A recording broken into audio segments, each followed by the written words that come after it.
हा बघा एकदम टम्म असा फुगला आहे। टेस्ट एकदम छान आहे, रंग छान आलेला आहे। 1 वाटी बेसनमध्ये इतके भरपूर कांदा भजी तयार झालेला आहे।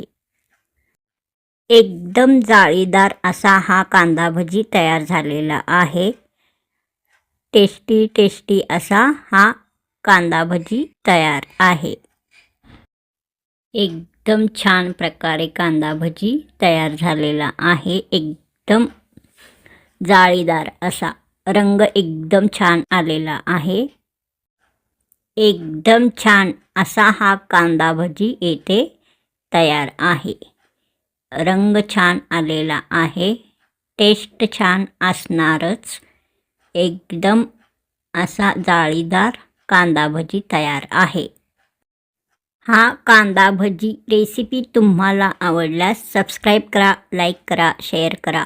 परत भेटूया असाच नवीन रेसिपी घेऊन पुढील नवीन रेसिपीमध्ये। तोपर्यंत नमस्कार।